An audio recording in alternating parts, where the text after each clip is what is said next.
Hello friends, आज हम topic discuss करें क्लास 12 से। और जो क्वेश्चन लिया है वो हमने लिया है हायर ऑर्डर डेरिवेटिव से। एक बहुत ही शानदार क्वेश्चन है, मिनिमम 4 वेटेज का। और कह सकते हैं कि हायर ऑर्डर में इससे ज्यादा टफ क्वेश्चन आपको नहीं मिलेगा, लेकिन एक बहुत ही शानदार क्वेश्चन है। चलिए ट्रिक देखते हैं। अब क्योंकि x इज इक्वल टू दिया है थीटा की रेस्पेक्ट में, y इज इक्वल टू दिया है थीटा की रेस्पेक्ट में, और कह रहा है कि at theta equal to pi by 2 double derivative, जिसको y डबल डैश लिखा हुआ है, 1/a प्रूव करना है। पहले आप क्या करोगे, dx अपॉन डी थीटा निकालोगे, dy अपॉन डी थीटा निकालोगे, और तब क्वेश्चन को आगे सॉल्व करोगे। तो चलिए क्वेश्चन को स्टार्ट करते हैं धीरे धीरे। सबसे पहले यहां पर हम निकालते हैं dx अपॉन डी थीटा। तो a कांस्टेंट है, वो तो बाहर हो जाएगा। थीटा का डेरिवेटिव थीटा के रिस्पेक्ट में 1 प्लस साइन थीटा का डेरिवेटिव थीटा के रिस्पेक्ट में cos थीटा। अब थोड़ी देर के लिए इसे यहीं छोड़ सकते हैं, y वाला सॉल्व करते हैं। तो dy बाय डी थीटा कितना आएगा, a कांस्टेंट बाहर हो गया, 1 का डेरिवेटिव 0 माइनस cos थीटा का डेरिवेटिव माइनस sin थीटा, एक माइनस पहले से लगा हुआ है तो प्लस का sin थीटा।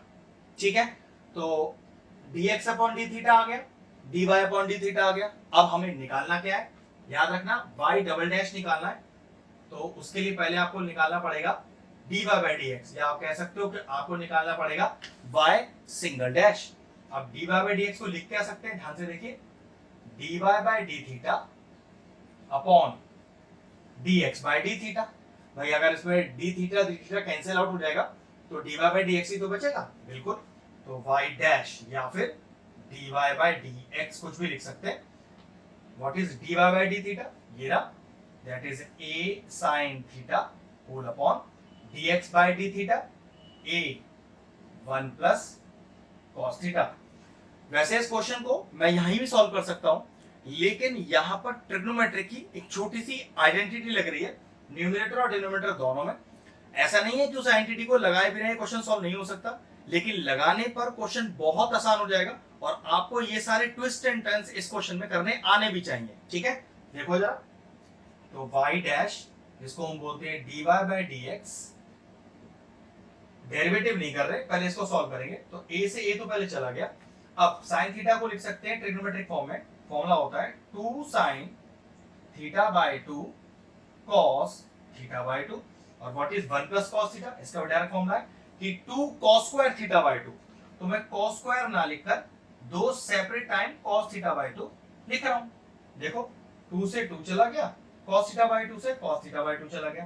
तो हमारे पास ये जो y डैश है, जिसको हम बार बार dy बाय dx बोल रहे हैं, कितना आ गया, sin upon cos is tan, ये आ गया tan थीटा बाय 2। अब जो ट्विस्ट यहां से समझने वाला ये है, dy बाय dx लिखा है मैंने, x की रेस्पेक्ट में डेरिवेटिव कर रहा हूं, लेकिन याद रखो अब क्वेश्चन में थीटा आ गया है, मतलब यहां पर x का टर्म मौजूद ही नहीं है। तो याद रखना, जब x का टर्म मौजूद ना हो और x की रेस्पेक्ट में ही कर रहे हो, तो जिस एंगल को डेरिवेटिव कर रहे हो उसका सेपरेट डेरिवेटिव होगा जिस समय डेरिवेटिव में कर रहा हूं। चलो बताता हूं कैसे। अब करते हैं डबल डेरिवेटिव। तो मैंने इसको लिखा y double dash, dy by dx को क्या लिखूंगा, मैं लिखूंगा d square y upon dx square.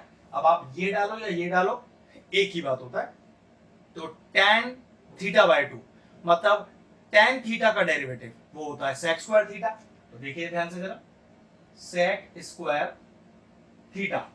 ठीक है, क्योंकि tan x, तो x पूरा कितना है, थीटा बाय 2, लेकिन हम डेरिवेटिव तो tan थीटा का कर रहे हैं, लेकिन या तो थीटा बाय 2 लिखा है, तो फिर से करना पड़ेगा। तो dy बाय dx किसका, थीटा बाय 2 को।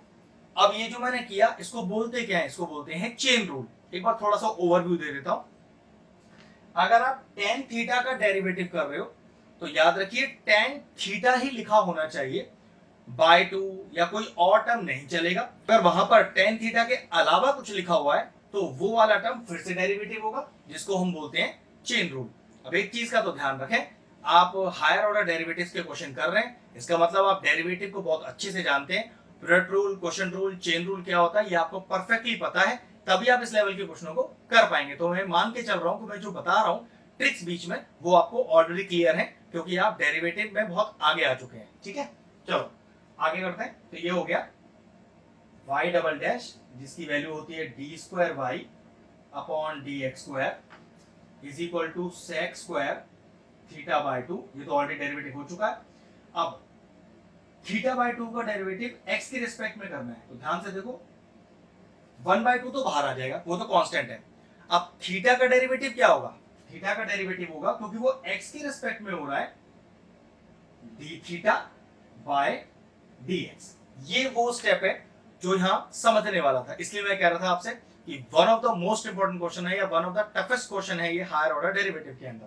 फिर समझ लीजिए, थीटा का डेरिवेटिव एक्स की रेस्पेक्ट में होगा D theta by D x.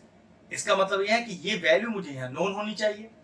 D theta by D x तो नहीं है, d x by D theta तो है, तो बस इस वैल्यू को मैं वहां इंसर्ट कर दूंगा और बात बन जाएगी। लेकिन देखो कैसे, तो y double dash is equal to D square y upon D x square is equal to sec square theta by 2 into 1/2।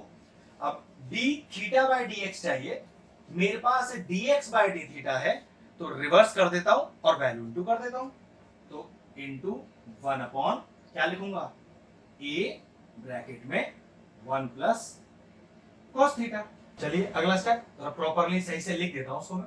तो y डबल डैश, अब ये वाला टर्म नहीं लिख रहा क्योंकि अब जरूरत नहीं, क्योंकि ऑलरेडी मैं डबल डेरिवेटिव निकाल चुका हूं, is equal to sec square theta by 2 into 1 upon 2a 1 plus cos theta.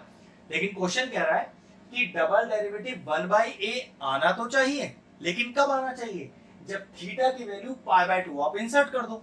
तो ठीक है, थीटा की वैल्यू π/2 इंसर्ट कर देते हैं। तो लिखने का तरीका y double dash when theta is equal to π/2, तो जहां जहां थीटा दिख रहा है वहां हर जगह π/2 डाल दीजिए।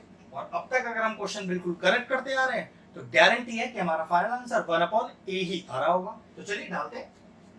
तो सेक स्क्वायर थीटा बाय 2 लिखा है, मुझे थीटा में π/2 डालना है, तो π/2 डिवाइडेड बाय 2, तो ये हो जाएगा π/4 इंटू 1 अपॉन 2a ब्रैकेट में 1 प्लस कॉस π/2। अगला स्टेप देखिए, अब ये लिखा है π/4 45 डिग्री, मतलब सेक स्क्वायर 45। तो चेक करो सेक स्क्वायर 45 की वैल्यू क्या होती है, वो cos 45 की रिवर्स होती है। cos 45 का वैल्यू होता है 1/√2, तो सेक का वैल्यू क्या हो जाएगा, √2। स्क्वायर लग रहा है, आप भी लगा देना, तो √2 का होल स्क्वायर, 1 अपॉन 2a बाहर हो गया। And what is cos 90, cos 90 is 0, तो what is 1 plus 0, that is equal to 1। कितना आ गया, ऊपर आ गया आपके पास √2 का स्क्वायर जो कि होता है 2, नीचे लिखा है 2 है, फिर 2 से 2 चला गया, और फाइनल आंसर कितना आ गया, हमारा जो डबल डेरिवेटिव है जब थीटा π/2 है, हमारा आंसर आया 1/a। ये लीजिए परफेक्टली क्वेश्चन सॉल्व हो गया। जिस तरह के नियम और ट्रिक्स मैंने आपको याद रखने के लिए बोले हैं, उन्हें थोड़ा ध्यान रखिए, अच्छे से प्रैक्टिस कीजिए, अदरवाइज इस तरह के क्वेश्चन में आपको कोई दिक्कत आएगा ही नहीं। बस क्वेश्चन फिनिश हुआ, वीडियो फिनिश करते हैं।